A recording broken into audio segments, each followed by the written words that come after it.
वैसे तो खेल और खिलाड़ी हमेशा से चर्चा में रहते हैं, क्योंकि खेलों में जब खिलाड़ी कुछ बेहतर करते हैं तो हर कोई प्रोत्साहन करता है, हर कोई उनकी बात पर खुश होता है और वो अपनी ज़मीन के लिए, अपने शहर, अपने गांव, अपने राज्य, अपने देश का नाम रोशन करते हैं।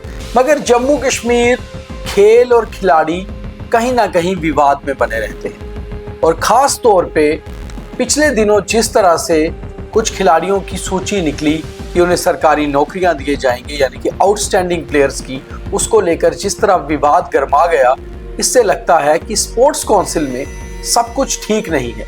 स्पोर्ट्स काउंसिल की अपना ही स्वास्थ्य, अपनी ही हालात ठीक नहीं है और इसको लेकर कुछ तथ्य ऐसे हैं जो हम आपके सामने लाएंगे।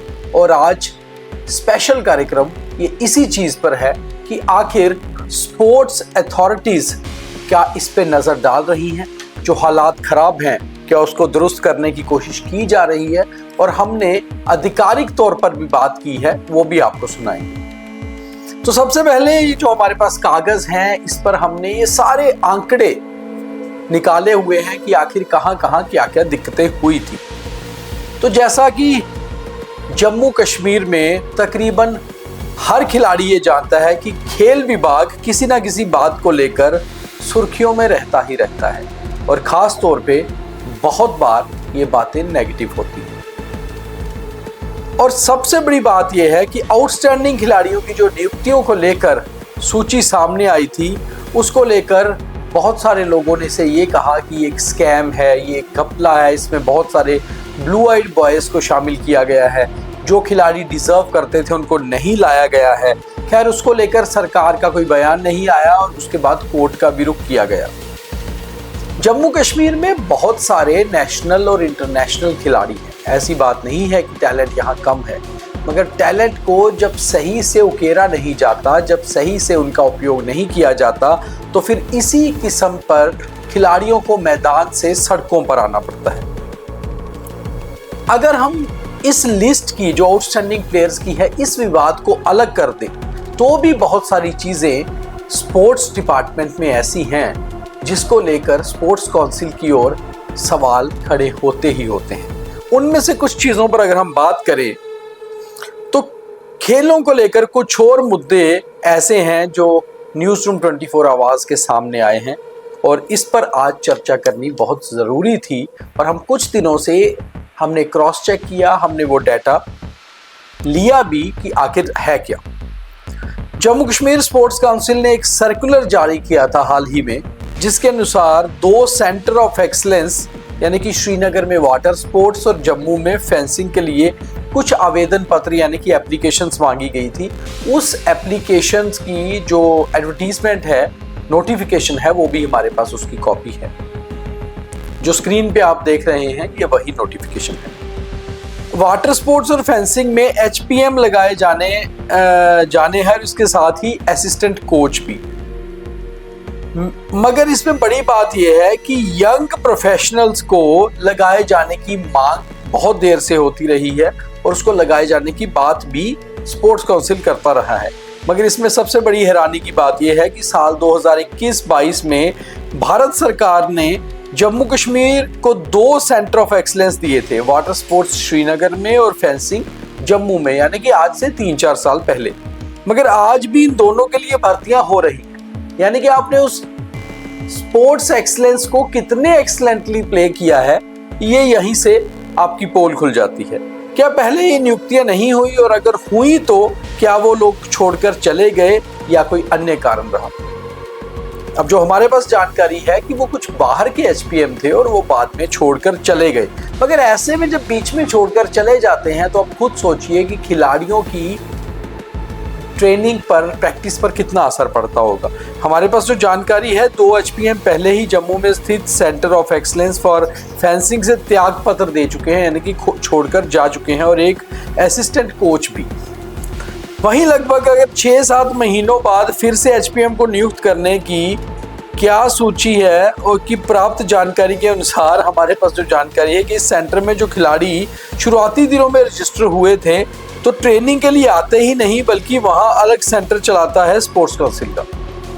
तो आप खुद देखिए कि जो ट्रेनिंग के लिए आने थे खिलाड़ी, वहीं पर स्पोर्ट्स काउंसिल का एक अलग सेंटर चलता है। हालांकि जानकारी ये भी मिली है कि स्पोर्ट्स काउंसिल और स्पोर्ट्स अथॉरिटी ऑफ इंडिया के बीच हुए एमओयू के अनुसार सेंटर भी स्पोर्ट्स काउंसिल ने ही चलाना था, जिसको लेकर इंफ्रास्ट्रक्चर स्पोर्ट्स काउंसिल ने ही देना था और सामान और नियुक्त किए गए लोगों का वेतन भी sports authority of India SAI से नियुक्त किया जाना था। तो इन सारी चीजों को आज तक भी स्ट्रीमलाइन नहीं किया जा रहा। तो आप आखिर खुद सोचिए कि जब सेंटर ऑफ एक्सीलेंस खोला जा रहा है कि कश्मीर में वाटर स्पोर्ट्स और जम्मू में फेंसिंग को आगे बढ़ाना है, और अभी तक अपनी ही चीजें ठीक नहीं कर पा रहा स्पोर्ट्स काउंसिल, तो इस सारी स्टोरी में एक बार फिर से ये ट्विस्ट आता है कि जब लगभग 1 साल पहले एक लौता असिस्टेंट कोच भी त्यागपत्र दे देता है। अब इसमें बड़ी बात यह थी कि काफी लंबे समय तक ये पोस्ट खाली भी रही। दिन गुजरते गए और जैसे जैसे सेंटर आगे बढ़ता गया, और आज भी उसी तरह से चल रहा है। अच्छा, कुछ महीने पहले इसमें एक बहुत खास और चीज भी हुई थी कि कुछ महीने पहले एक महिला असिस्टेंट कोच की नियुक्ति centre of excellence for fencing Jammu में हुई थी, जिसे कि पर्दे के पीछे से लगाए जाने की आलोचना है, यानी कि बैकडोर अपॉइंटमेंट की बात भी उसमें हो रही है। हालांकि देखा जाए तो ये अपॉइंटमेंट सामने से हुई थी। अब इसमें एक दिक्कत कहां पर है, जो हमारे पास जानकारी है और जो इंटरनेशनल और नेशनल प्लेयर्स ने हमें बताया है, कुछ हमारे जो सोर्सेज हैं स्पोर्ट्स डिपार्टमेंट में, कि आखिर ये जो कोच थी जब इसकी नियुक्ति की गई थी तो ये खुद इंजर्ड थी। तो आप खुद सोचिए, फेंसिंग जैसी गेम में जब एक इंजर्ड कोच आएगा जो खुद इंजरी से प्रभावित है, वो खिलाड़ियों को क्या सिखा पाएगा। तो आखिर क्या जरूरत थी कि आपको उन्हीं महिला कोच को लेना था जो इंजर्ड थी। खैर, उनकी इंजरी किसी कारण भी हो सकती है, पर्सनल एक्सीडेंट भी हो सकता है, कुछ भी हो सकता है, मगर क्या आपके पास दूसरे ऑप्शन नहीं थे। अब इसके पीछे का जो कारण जो हमारे सोर्सेज बताते हैं, क्योंकि ये नियुक्त की हुई महिला एक जाने माने कोच की ही फैमिली से आती थी। तो आप खुद देखिए कि भाई भतीजावाद या बैकडोर अपॉइंटमेंट्स किस तरह होती हैं, जो खुद स्पोर्ट्स काउंसिल के एक विभाग में नियुक्त हैं। एक कोच जो खुद स्पोर्ट्स काउंसिल में ही नियुक्त हैं, उन्हीं के परिवार से एक महिला कोच को लाया जाता है जो कि इंजर्ड थी और उसे लगा दिया जाता है। जब उनकी नियुक्ति हो गई, ज्वाइनिंग हो गई, तो उसके हो जाने के बाद काफ़ी खिलाड़ियों ने इस पर एतराज़ भी जताया था, और मगर चुप रहकर, क्योंकि उनके जो आउटस्टैंडिंग खिलाड़ियों की लिस्ट निकलने का इंतज़ार था, और ऐसे ही हर खिलाड़ी को उम्मीद होती है कि अगर वो बात करेंगे तो अपनी नौकरी से शायद हाथ धो बैठेंगे। तो इस तरह से कई बार खिलाड़ियों को कई सारी जानकारियां होती हैं, मगर वो चुप रहते हैं क्योंकि उन्हें लगता है कि सवाल उनकी नौकरी का है। मगर मौजूदा हालात को अगर देखा जाए तो फाइनल लिस्ट के बाद नियुक्ति पत्र बांटने में देरी होती नजर आती देखकर अब centre of excellence for fencing में हुई महिला असिस्टेंट कोच की नियुक्ति को एक बार फिर से सवालों के घेरे में खड़ा कर दिया गया है, और ये कई खिलाड़ी उसके ऊपर बात कर रहे हैं। करीबन 1 दर्जन खिलाड़ियों से हमारी बात हुई और सबसे ये चीज निकल कर आई कि आखिर ये अपॉइंटमेंट कैसे हुई थी। हालांकि उनमें से खिलाड़ियों ने ये भी कहा कि हम नाम नहीं बताएंगे। खैर, हमारे पास नाम है, मगर हाँ, नाम हम भी आपके सामने ओपन नहीं करेंगे, क्योंकि स्पोर्ट्स काउंसिल को इतनी हिंट काफ़ी है कि हम जिसके बारे में बात कर रहे हैं। कुछ ऐसे इंटरनेशनल स्तर के खिलाड़ी भी हैं जिन्होंने हमारे से बात करते हुए ये कहा था, ये सवाल किया था कि आखिर मांग ये भी की है कि आखिर ये जो मतलब एम्प्लॉयमेंट हुई है, नियुक्ति हुई है, इसकी जांच तक होनी चाहिए। वो ये भी मांग करते हैं कि आखिर मेरिट के ऊपर इस तरह से कैसे लग गए जो एक कोच की ही फैमिली से आते थे। अब कितने लोगों ने इस असिस्टेंट कोच के लिए नामांकन पत्र भरे थे और उन सब में क्या क्वालिफिकेशन थी और साथ ही राष्ट्रीय और अंतर्राष्ट्रीय स्तर पर क्या उपलब्धियां हासिल थी, ये भी एक बड़ा सवाल है कि आखिर क्या स्पोर्ट्स काउंसिल के पास काफ़ी सारे लोग थे और उनमें से उसको चुना जाना था, क्या ऐसा था, या फिर स्पोर्ट्स काउंसिल ने सिर्फ एक ही कैंडिडेट को उठाकर यहाँ पर इस पोस्ट में लगाना था।